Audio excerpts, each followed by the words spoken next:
Hey Northside, my name is Shawn Prokes and I'm the pastor of digital ministries here. This week we're starting our Entrusted series, and in this first week we're talking about how we're entrusted with our families.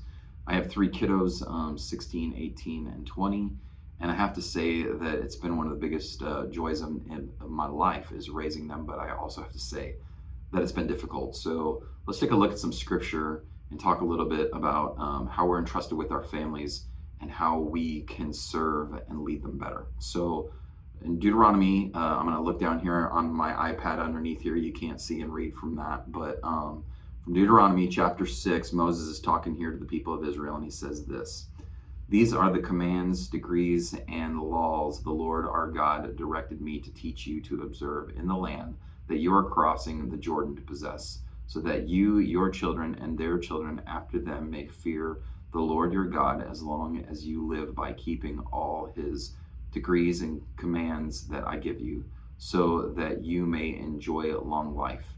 Hear, Israel, and be careful to obey, so that it may go well with you, and that you may increase greatly in a land flowing with milk and honey, just as the Lord, the God of your ancestors, promised you. Hear, O Israel, the Lord our God, the Lord is one. Love the Lord your God with all your heart, with all your soul, and with all your strength." So here there's kind of four things that Moses highlights for the people of Israel that I want to talk about really quick when it comes to being entrusted with family. The first thing is number one, God's commands still matter. For some reason today in the church, we seem to think that because we're saved by grace through faith, which we are, totally are, we're saved by the work of Jesus and not by our own works, that we can completely disregard God's commands. And that just isn't true. That wasn't the attitude in the New Testament. It definitely wasn't the attitude in the Old Testament. While we're not saved by obeying God's commands are still important. And so they really, really matter, not just for us, but they matter for our whole family. So God's commands matter. Second of all is I want to talk about this concept or idea of generational transmission. It talks about in this text today about how we need to parent our kids in such a way that not only that do they love God's commands, but that they also will teach their kids God's commands to love them and to follow them. And so that those kids then will teach also their kids to love and follow God's commands. And so this whole idea of how do we lead our families when it comes to God's commands in such a way that they love his commands, that they don't resent them, that they're not bitter against them, that they don't want to share them. Ideally, that God's commands would be presented to our kids in such a way from us that they would want to transmit them to their own kids and right on down the line. And so we talked a little bit about the importance of God's commands, talked about generational transmission. There are two other things I want to talk about here that are really important in the text, and this is the whole idea of human flourishing. Human flourishing is brought up in the text over and over again. Obey these commands so that you might flourish, so that you may do better in life, so that it may go well with you. I want to say this really quick, and I think it's important. There are times in which we follow God's commands and it makes life harder. That's not what the text is talking about here.